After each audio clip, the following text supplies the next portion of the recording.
So the willingness to be lonely. Back in, I'd say, the winter of 1998, I got this fantastic assignment to go interview Sir John Templeton. And as many of you know, Templeton was one of the greatest investors of the last century. At the time, he was 85 years old. If you had invested in the Templeton Growth Fund, over 38 years, he compounded at a rate of about 15% a year. As a result, your $10,000 would turn into $2 million. And in fact, his returns, that doesn't really reflect his returns because he was an extraordinary investor really for about 60 or so years. So he defines this ability to have great success over a long period. Now, Templeton lived in this gated community called Lyford Key in the Bahamas, which was a fascinating place. He had decided early in his life he was going to save. He saved half of the money that he made early in his career, and then decided with his wife, we're going to be able to live anywhere we want in the world. And so they took a bunch of pieces of paper, figured out that Lyford Key was the place. Lyford Key is a place where people like Prince Rainier of Monaco lived. The Aga Khan had a house there. Sean Connery had a house there. I think part of Thunderball, the Bond movie, was filmed there. So this was a pretty sweet gig to go in the middle of winter to go interview Templeton, this great guru in Lyford Key.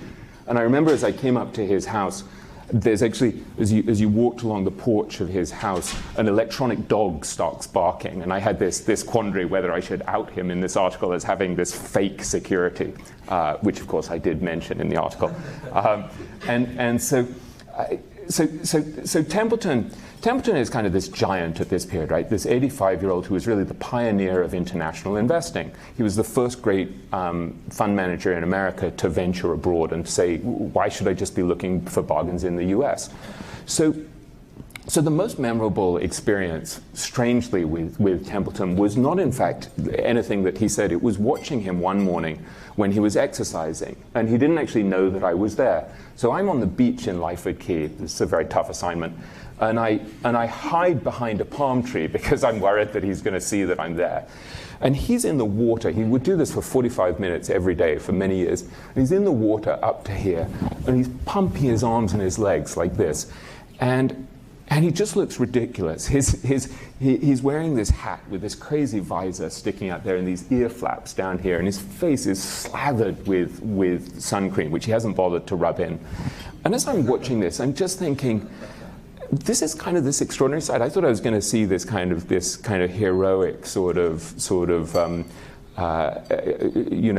wise sage, and in fact, he just kind of looks like an idiot.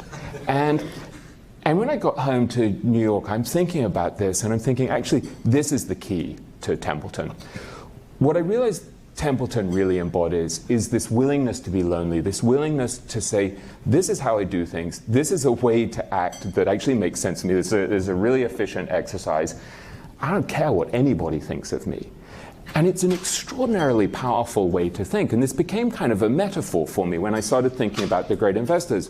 That what all of these guys have in common is they're kind of mavericks and free thinkers. They don't go with the crowd. You know, if you want to outperform, you have to be different. And this is something that all of these guys